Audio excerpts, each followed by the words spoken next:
Donc bonjour, on se retrouve à Polymanga donc avec une petite équipe du Visiteur du Futur, François et Sabine. Voilà. Et on va poser quelques questions.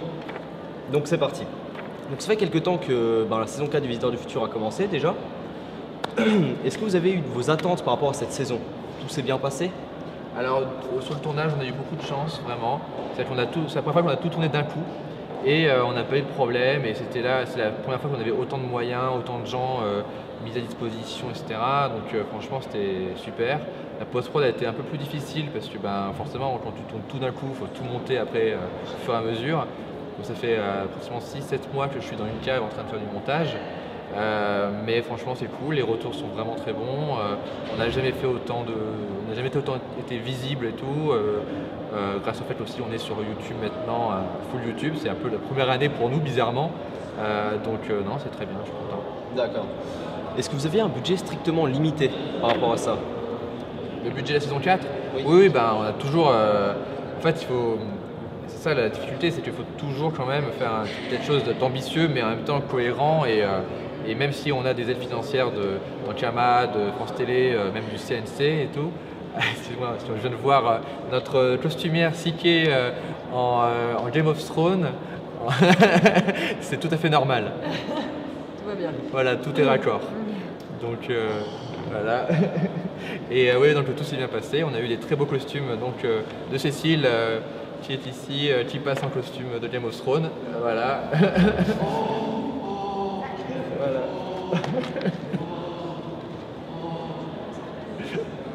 Et donc le budget vient exclusivement de Ankama, France Télévisions et CIC, vous avez dit. Alors c'est CNC, Ankama, France Télévisions et l'aide aussi de la région Poitou-Charentes. On a tourné vers Poitiers. D'accord. Voilà. Donc c'est ces 4 apports financiers qui nous ont permis de faire la série. Donc on a vu aussi dans les making-of une équipe conséquente, du matériel professionnel. Tout ça, ça a été instauré dans la saison 4 ou c'était déjà là dans les saisons antérieures? En fait, justement, ce qui est intéressant dans le Visiteur Futur, c'est que la première saison, on avait du matos très léger, mais on a quand même essayé de faire en sorte que ce soit le plus pro, le plus carré possible quand même, mais en étant très très limité. Et dès la saison 2 n'était pas produite, mais pourtant je me suis dit, ok, il faut vraiment que je fasse croire que c'est produit. Et donc on avait un peu plus de matos, on avait plus d'équipes, etc. Et après, chaque fois on allait dans la continuité, quoi, mais étape par étape, quoi. Donc on n'a jamais eu un truc du style genre du jour au lendemain, c'est professionnel, quoi. Ça a toujours été, même entre le début de la saison 1 et la fin de la saison 1, il y a eu, on est parti, on était 2 derrière la caméra, enfin moi tout seul et mon assistante. Et à la fin de la saison 1, il y avait 4-5 personnes, tu vois, ce qui était déjà un peu plus conséquent. Donc voilà, on s'upgrade par étapes. Ok. Et par rapport aussi à l'équipe, il y avait à peu près combien de personnes dans toute l'équipe, si on compte vraiment toute l'équipe, caméraman, perchman, etc. Les jours où on a fait le plus de personnes, c'est le jour où on avait de la figuration. Donc j'avais déjà, en fait en gros on était 20 dans l'équipe, mais si on compte l'équipe déco qui était là avant, ils étaient déjà une dizaine, donc ça fait une trentaine déjà. Donc l'équipe c'était environ une trentaine et tout, plus des figurants des fois une trentaine, donc des fois on était à 60. Et sans compter tous ceux qui travaillaient à Ankama ou à France Télé, qui sont dans le générique et qui sont, on va dire, qui encadrent la production. Et là, tu en as encore une quinzaine, une vingtaine, quoi. En gros, il y a 350 personnes. Voilà, donc il y a beaucoup de gens, même si c'est à différents niveaux, voilà. Et puis les comédiens, des fois, ils étaient 10, 15. Ah ouais, ça fait un bon paquet de monde. Ouais, hein. il y a beaucoup de monde. Et aussi le nom par rapport aux gardes royaux, les zouzous. Est-ce que ça fait référence à Midi les zouzous sur France 5? Alors, oui et non. À la base, il faut savoir que l'acteur qui fait le capitaine de la garde, c'est Thibaut Farnoux. Et Thibaut Farnoux, dans la vraie vie, dit « Allez les zouzous, on s'ambiance et tout ». Il parle vraiment comme ça. D'accord. Et c'est lui qui a eu l'idée de faire… Moi, je lui avais mis comme réplique allez les zouzous en zonzon ». Et lui, il a dit « Non, mais je peux faire encore mieux ». Et donc, il dit « Allez les zouzous, il est midi ». Enfin bref, il a fait plein de références à Midi les zouzous. Mais à la base, c'est comme ça qu'il parle. Il faudra lui demander pourquoi il parle comme ça, en fait. Je sais pas pourquoi. Ça, on saura jamais. C'est un grand enfant, je pense. Ça lui donne un côté enfantin. Oui. Et c'est sympathique. Voilà, mais ça vient de lui. Donc on a aussi remarqué dans les making-of encore que ton travail s'est concerté et certaines tâches ont été déléguées. Ouais. En quoi est-ce qu'il a été restreint le travail? Non, il n'a pas été restreint. En fait, c'est là que je me rends compte, c'est que justement, Voilà, quand tu répartis le travail, c'est cool, mais en même temps, tu dois quand même encadrer tout et diriger. Et en fait, des fois, ça me prenait moins de temps de faire moi-même plutôt de déléguer. Et des fois, j'étais content de déléguer des trucs que je ne savais pas faire. Donc, j'ai jamais autant travaillé que sur la saison 4. Hein. Et donc tu gardes toujours la tâche de superviseur là-bas. Oui, de tout. En fait, je supervise tout. Et des fois, je suis technicien, quoi. Je fais quelques plans d'effets spéciaux, je fais les génériques de fin, je fais le montage pur. Même si je suis aidé par aussi Flaubert qui m'a pas mal aidé pour tout ce qui est le pré-montage, surtout la synchro. Et donc il était assistant monteur, c'est son taf. Donc voilà, donc des fois je supervise, je valide des trucs, et des fois je suis vraiment technicien. Je fais des choses manuellement, quoi. Ouais. Sinon aussi, Cécile, donc la costumière, elle est, oui, voilà. Au fait, est-ce que vous avez une idée d'où est-ce qu'elle vient ses inspirations? Steampunk, chien, comme vous avez dit hier aussi. Elle est fan de tous les costumes, tous les cosplays possibles et tous les genres. Et c'est vrai que quand je lui ai dit ouais la saison 4 ça sera steampunk, elle était super contente, quoi. Et en fait c'était parce que je l'avais vue justement à un Japan Expo en steampunk, je savais qu'elle aimait faire ça. Et en plus j'avais vu aussi Céline Tran, donc Katsuni, elle avait fait un shooting photo steampunk mais juste avant, quoi. Et je fais putain ça peut marcher, quoi. Donc c'était comme si j'avais une prévisu des personnages. Et ça c'était plutôt cool, et donc c'est venu un peu de là, mais il fallait mettre la notion de steampunk à chien, ça veut dire que c'est du steampunk mais crade. Donc, et donc la robe de la reine, quand on l'a vue, elle était toute belle, etc. Et après quand on l'a fait, c'est bon, ok, faut la salir. Et donc on devait mettre de la terre dessus, donc ils étaient là, oh triste. Voilà.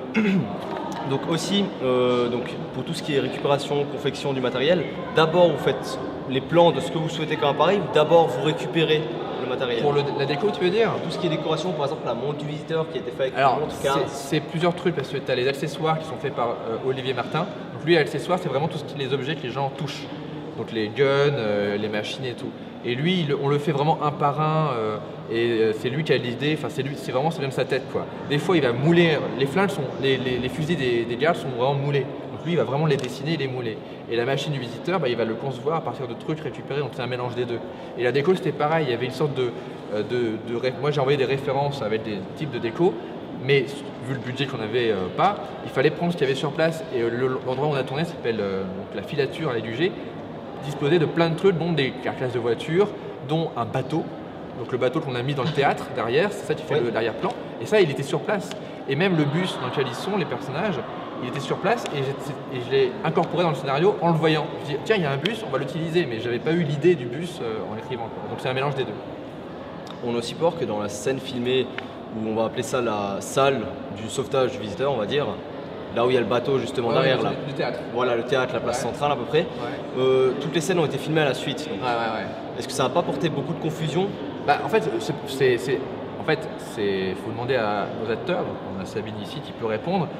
C'est à la fois compliqué, mais en même temps, c'est comme ça qu'on travaille normalement, quoi. Ah oui. On fait tout le temps comme ça maintenant, en fait. Ça s'appelle cross-border, en fait, c'est qu'on tourne par décor. Par décor, et donc plusieurs scènes dans le désordre. Après, c'est là où on dit merci à sa script. Vraiment, parce que c'est à elle qu'on se réfère, au premier assistant, en l'occurrence à Anaïs et à François aussi, mais pour savoir où est-ce qu'on en est, à quel moment, qu'est-ce qui se passe, qu'est-ce qui s'est passé avant, qu'est-ce qui va se passer après, pour pas faire des faux raccords, pour pas faire des incohérences de jeu. Et c'est aussi un travail personnel à faire, de bien être au courant, de bien connaître le scénar pour savoir où est-ce qu'on en est dans l'histoire, pour pas faire de... Voilà. En gros, les documents que les adaptateurs ont sur le tournage, le jour du tournage, ça s'appelle un jour à jour. C'est le scénario, mais pas dans l'ordre du scénario, mais dans l'ordre du tournage et des scènes qui vont tourner. Donc ils ont ça le matin, donc ils se remettent dedans. Et la script, donc on avait une script, ça c'était une grande première, c'était Julie Collet. Elle a toutes les fiches, elle sait ce que font les personnages juste avant. S'ils ont une blessure, elle sait où est la blessure sur le visage. Elle sait s'ils ont des objets dans les mains, c'est dans quelles mains ils les ont, etc. Et donc c'est vraiment un gros travail de script. Voilà, quoi, c'est ça, elle sert vraiment à ça. Et surtout, c'est pas que les faux raccords, c'est aussi d'avoir un avis global de mise en scène. Alors elle peut vraiment conseiller d'ici, mais elle peut me dire des fois, François, fais attention, juste avant tu es en mode caméra à l'épaule, si après tu changes tout d'un coup ta mise en scène en caméra figée, ça sera bizarre. Et elle s'en souvient, et donc elle peut me rappeler ça, et donc ça permet de m'adapter dans la mise en scène, quoi. D'accord. C'est quand même pas mal de boulot derrière. C'est énormément de boulot. C'est un boulot, mais surtout c'est tout un boulot de pré-prod, c'est-à-dire que c'est un boulot qui prend 3 ou 4 mois avant le tournage. Et c'est ça qu'on voit rarement, même on voit jamais dans les making-of, parce qu'on voit jamais des gens dans les making-of en train de faire des trucs sur ordinateur, parce que c'est pas très visuel. Mais en fait, tout ce boulot se fait sur ordinateur, dans des bureaux ou à la maison, on va dire. Et ça, c'est ça qui permet que sur le tournage, les choses roulent et que les gens ne disent pas alors qu'est-ce qu'on fait, on en est où. En fait, c'est comme une sorte un tournage aussi compliqué, c'est comme un spectacle qui a été répété pendant 3 mois. Donc, et pratiquement au quart d'heure près. Tous les quarts d'heure, on sait que le costume est censé être arrivé là, le maquillage est censé être à cette heure-ci, etc. Et donc c'est un truc fait. Il y a un planning. Mais hyper précis. Il y a toujours des imprévus. Et sachant que de toute façon, tu es obligé de t'adapter parce qu'il y a des imprévus à chaque fois. Comme celui-ci. Comme celui-ci. Ouais, voilà, justement. Il y a aussi beaucoup de guests dans cette saison, par exemple Benzaï ou Frédéric Dugrenier. Ouais. Comment est-ce qu'ils ont été amenés à rejoindre l'équipe? Benzaï, je le connaissais depuis quelques temps, je lui avais fait une petite apparition dans la saison 3. Oui.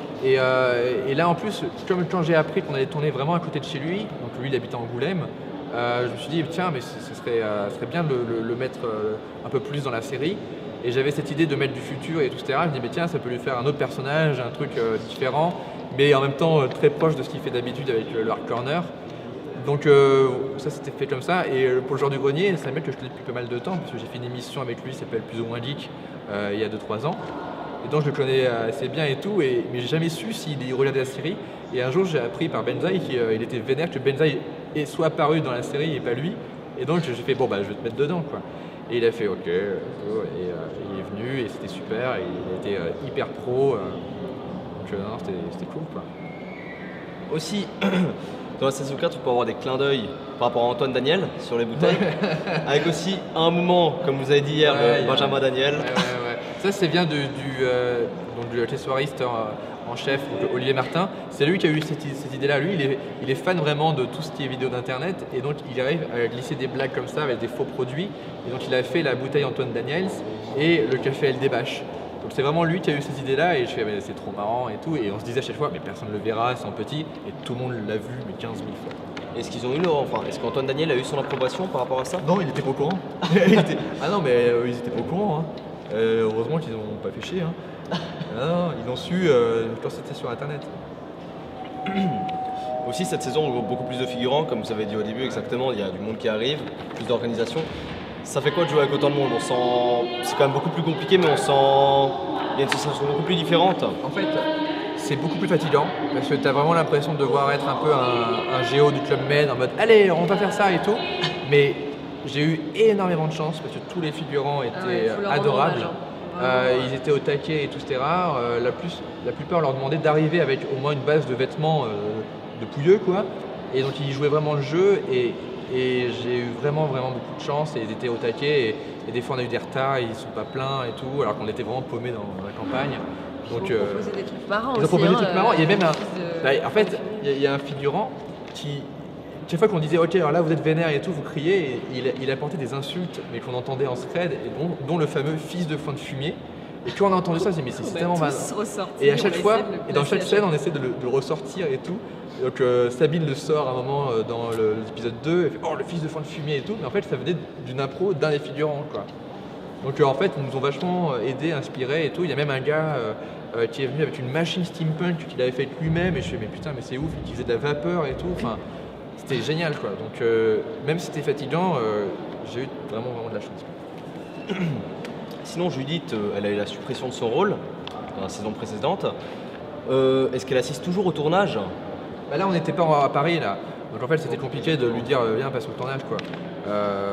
Et puis je sais pas si ça l'intéresse vraiment, elle fait plein d'autres trucs, donc je sais pas, voilà quoi, elle tourne toujours avec notre équipe, enfin une partie de notre équipe qui travaille à Golden Moustache, oui. Donc on la voit dans plein de sketchs de mon frère et tout, etc. Donc elle tourne toujours avec nous plus ou moins quoi, donc c'est pas comme si elle était morte. Oui, voilà. Et son rôle lui manque quand même. Oui je pense, ouais. Alors ensuite, pour Slimane, il n'est pas là Slim, hein, mais par rapport à lui, est-ce que c'est pas trop compliqué de changer chaque fois, on va dire, de personnage, et aussi par rapport surtout à l'accent? En fait, justement, la chance, c'est compliqué, mais il n'a pas tout fait. Pareil, comme c'est cross-bordé, il a fait que du belge pendant environ 3 semaines. Et à un moment, on l'a refait en riz normal. Et là, il fallait qu'il enlève son accent, etc. Et c'est vrai, c'était compliqué. Et c'est là où, c'est le même personnage. C'est pas le même, c'est tellement pas le même personnage. Du tout la même chose. Et en fait, moi, je l'avais vu pendant 3 semaines en belge, en train de faire l'abruti et tout. Et tout d'un coup, je le vois en riz normal, bien sapé et tout. Il sort. Et c'est là où je me suis dit, et putain, mais il est vraiment bon, Slim. Parce que c'est vraiment pas le même mec, quoi. T'as l'impression qu'il est encore plus grand, qu'il a grandi. Tu vois, t'as l'impression que physiquement, c'est un autre homme, alors que l'autre, il est un peu complètement gaffeur et tout.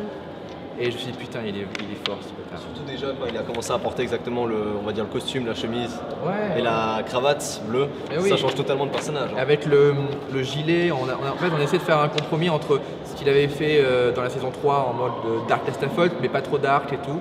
Donc là c'est plus un Castafolt serveur gay. Sabine, pour toi, donc jusqu'en 2010, tu as joué dans Nos années pension. Oui. Voilà. Comment est-ce que tu es parvenu à rejoindre l'équipe du Visiteur du Futur ? Alors en fait, tout simplement en passant un casting il y a 3 ans pour une série qui s'appelle Les Opérateurs, qui était réalisée par François Eslim. Et voilà, en fait, on m'a présenté à eux, j'ai passé une audition parmi plein de filles. Et c'est comme ça que je suis rentrée dans la bande. Et moi, j'étais trop contente quand j'ai lu les textes la première fois. Je me disais, c'est pas possible. Qui a écrit ça ? Qui sont ces gens ? Je trouvais ça tellement génial. Pourquoi on leur donne de l'argent ? Mais oui, pourquoi ? Et en fait, et voilà. Et puis après, François m'a proposé de participer à la saison 4 du Visiteur avec ce rôle assez dingue de la reine Clotilde IV. Ah ouais, c'est spécial et j'étais hyper contente, mais j'avais la trouille un peu. Parce que c'était pas forcément. Ça m'a mis hyper, on va dire. Ouais, c'était pas forcément évident, mais c'était génial. Et c'était pas trop compliqué de devenir un peu, on va dire, la reine est un peu arrogante, on va dire un peu, dans la série. Bon, ça lui donne aussi un charme, exactement, dans la série. C'est pas trop compliqué à adopter ça comme comportement ? Si, parce que moi je trouve ça toujours sympa et plus sympa de jouer des rôles de casse-pieds, de chieurs, de fous, voire de méchants que les gentils, les jeunes premiers ou les gentils héros. J'aime bien les anti-héros, mais la difficulté pour moi c'était pas tant qu'elle soit... J'aime bien la rendre humaine, la rendre fragile, mais c'était plus le côté un peu mal élevé, un peu wesh, un peu capricieuse et tout. J'avais l'impression que je pouvais pas donner ce côté juvénile, que je pouvais pas, que j'étais presque trop bien élevée pour le rôle. Et je me serais plutôt vue dans le rôle de la baronne à la base. Donc quand il m'a dit ça, je me suis dit, voilà, mais non, ça a été. D'ailleurs, par rapport à la baronne, donc Céline Tran, désolé. Donc, Tran, d'accord. Donc ex-Katsuni. Donc elle a joué dans un sketch, donc dans la peau de Katsuni. Dans le passé, et après, c'est vous qui l'avez invité à rejoindre l'équipe ? Ouais, en fait, pareil, elle avait, à la base, après qu'on s'est rencontrés sur le sketch, elle m'a dit, ouais, j'aime beaucoup le Visiteur du Futur, j'aimerais bien faire un petit truc, mais pour déconner, elle dit ça comme ça. Et je lui ai dit, mais non, mais ça serait tellement ouf de t'avoir un vrai rôle, un truc, littéralement de composition, dans le sens où qui ne correspond pas à son image et tout, etc. Mais, de composition, mais qui est plus basé sur sa vraie personnalité. C'est ça que je voulais, pour pas la piéger. C'est exactement. Mais non, c'est comme ça qu'elle est. Elle est vraiment comme ça. Elle est pratiquement comme la baronne, Céline. Elle est un peu, c'est une petite fille timide, très polie, etc. Qui aime bien mettre mal à l'aise les gens en disant oh, s'il vous plaît, un peu de tenue. Elle est bien comme ça en fait.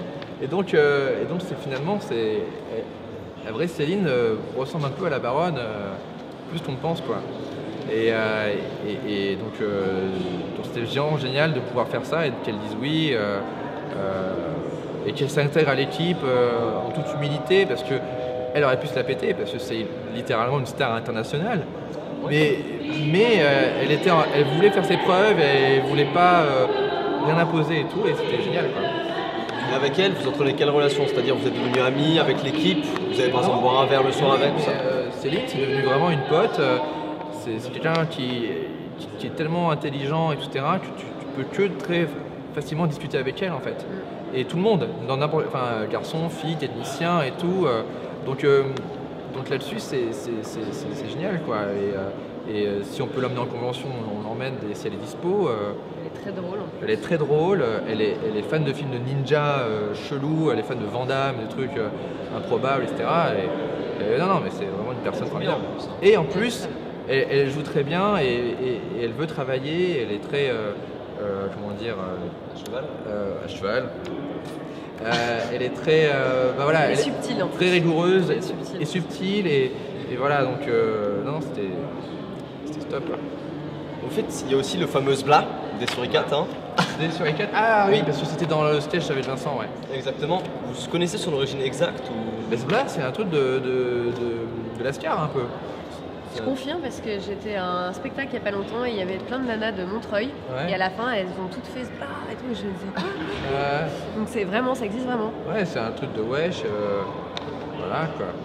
Donc, on l'a pas inventé. D'accord. Aussi, c'est-à-dire bravo à Golden Moustache qui a passé le cap du million d'abonnés il y a quelques semaines. Oui. Voilà.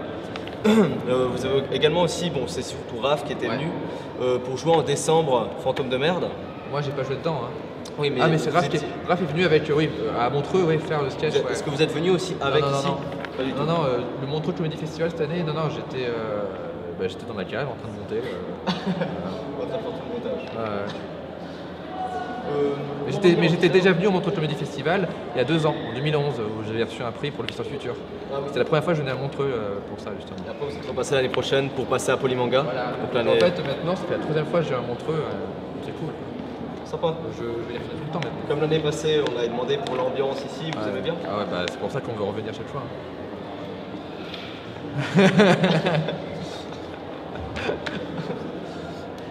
Pour revenir aussi au Révisiteurs et pour conclure, donc vous avez toujours des motivations pour la suite, peut-être une saison 5, on sait jamais ou... Motivation, c'est sûr. Idée, oui. Possibilité, ça dépend pas que de moi. Quoi. Donc on peut rien dire parce qu'on ne sait pas grand-chose. Voilà. Donc, mais l'avantage de cette série, c'est qu'on peut la faire sur plusieurs types de formats de médias. Oui. Donc voilà, on verra ce qu'on pourra faire et tout. Voilà. Moi, quoi. Ton actualité. Ah, mon actualité. Je dors. Mon actualité, moi je suis au théâtre en fait. Je viens de jouer 3 mois à Paris, je vais au Festival d'Avignon cet été, parce que moi je fais aussi du théâtre. Enfin, de toute façon, on vient tous d'univers différents, ça qui est chouette, c'est qu'on abrace. Enfin, François il brasse un peu les univers, les cultures. Ouais. Et donc voilà, moi je suis un peu théâtreuse et je fais de la télé aussi. Donc là je suis en tournée aussi en ce moment de théâtre. Voilà, je vais tourner pour TF1. Elle travaille, c'est une vraie professionnelle.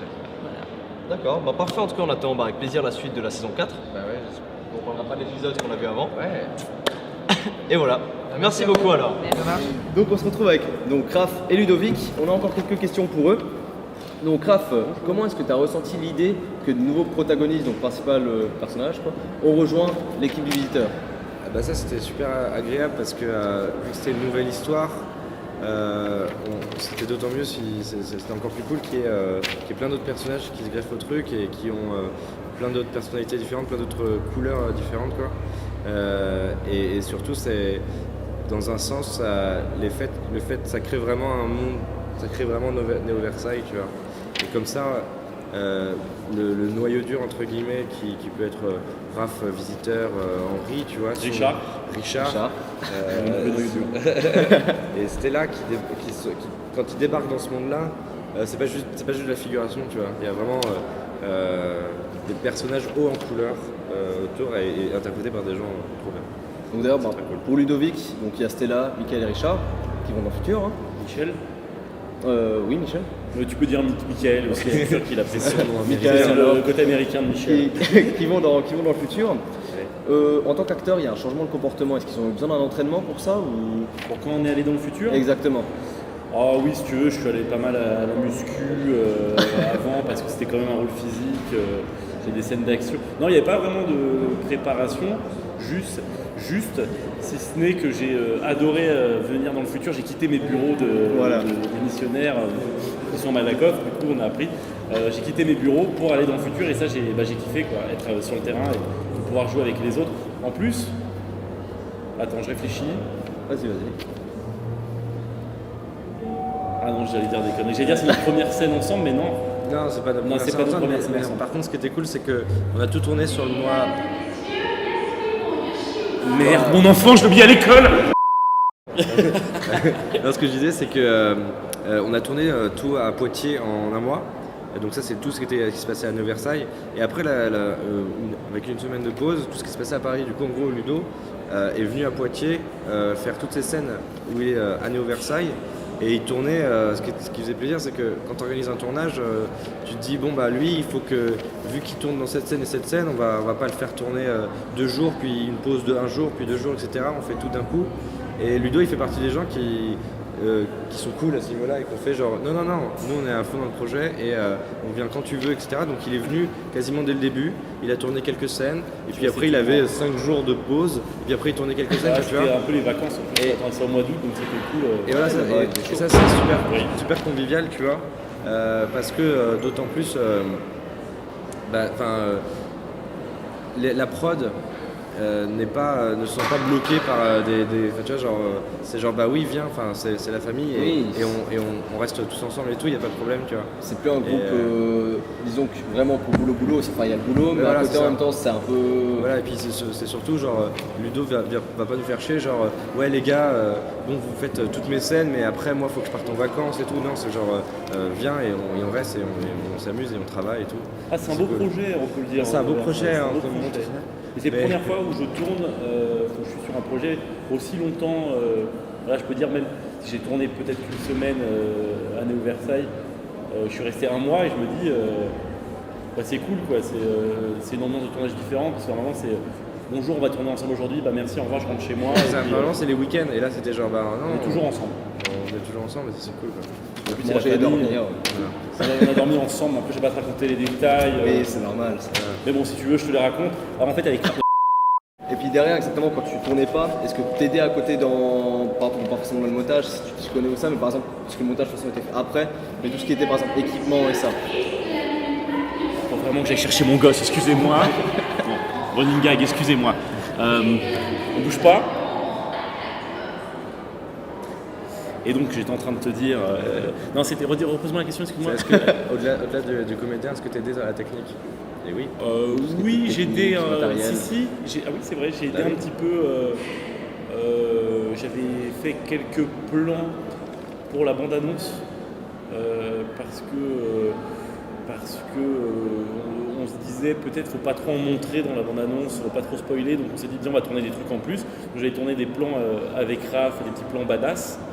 Où il fait le beau gosse, des petits travelling avant. J'ai aidé comme j'ai pu. J'espère que c'était bien. Oui, non, c'était très bien parce que c'est ça qui est cool, c'est que y a beaucoup de comédiens, mais qui sont aussi techniciens, réalisateurs, scénaristes sur le projet, quoi. Et enfin, en dehors du projet, mais qui sont réunis sur le projet. Du coup, quand on tourne pas, moi je débarquais pas sur le tournage, genre c'est vacances, etc. Genre j'allais voir le tournage et j'aidais au mieux que je pouvais à apporter ma petite pierre à l'édifice. Pareil pour Ludo, pareil pour Slim. Slim qui à un moment disait je tourne pas cette semaine, il a cadré, tu vois. Genre alors qu'il est pas cadré, enfin il est pas censé être cadreur sur le truc, genre ok je cadre, tu vois. Et ça qui est trop bien, c'est que le comédien qui est en costume et tout, il cadre des fois et tout. Et c'est super. Et en effet on devait faire cette fausse bande-annonce, enfin pas fausse bande-annonce, mais François nous demandait de faire des plans en plus pour la bande-annonce. Et du coup, dès qu'on tournait pas, c'était genre Florent, tu te viens, t'as une seconde de pause là, t'es en costume et tout, viens avec nous, on va te faire sauter d'un truc, tu sautes et on fait des plans badass et tout. On avait un peu de matos à disposition. Ça, c'était trop cool parce que c'était, on n'arrête jamais de faire des trucs, quoi, tu vois. On se repose trop. On peut le dire peut-être aussi, Raph, t'as fait pas mal de bonus. De bonus. Il y a un petit bonus, un petit exclu pour toi qui sera sur le DVD de la saison 4 et qui est un truc qu'on a tourné en parallèle pendant le tournage avec les persos et tout. Et c'est vraiment drôle. C'est vraiment drôle. Je le dis, c'est vraiment drôle. C'est super drôle. Là, c'est des mini-sketchs qui seront dans le DVD bonus de la saison 4. Ouais. Et qu'on a tourné pendant le mois parce que c'était pas assez de tourner 2h10, tu vois. Il fallait qu'on tourne encore plus de choses, alors on s'est dit, on fait ça. Donc suspense pour Japan Expo. Suspense, voilà. On verra ça à Japan Expo. Aussi, exactement en décembre 2013, tu étais venu ici à Montreux. Exactement, pour le Comedy Festival, pour le Fantôme de Merde. Exactement. À l'hôtel qui est d'ailleurs juste pas loin là-bas. Juste là. Exactement. Par rapport à ça, est-ce que vous êtes arrivé là-bas et vous avez fait après tout ce qui était le scénario des tournages, ou c'était déjà tout préparé avant et vous êtes arrivé là-bas, vous êtes tout de suite filmé? C'est un mélange des deux, dans le sens où Montreux nous demande de faire une vidéo chez eux. Et en soi, la facilité entre guillemets, enfin le truc un peu de base qu'on aurait pu faire, c'est ok, Suricat débarque à Montreux, il y a la bouffe qui arrive, mec, salut. Ouais, mais il y a Non, t'inquiète pas. Ah, c'est pas pour nous. C'est même pas pour nous, quoi. Allez vous faire... C'est bébé. Samantha. Je t'aime. Non, du coup, en fait, donc on débarque, on nous propose de faire un truc à Montreux et la facilité c'est de faire, Suricat débarque à Montreux et puis on croise Ludovic qui joue Ludovic, on croise Jérôme qui joue Jérôme, etc. Et ça, on se dit, tiens, viens, on teste autre chose.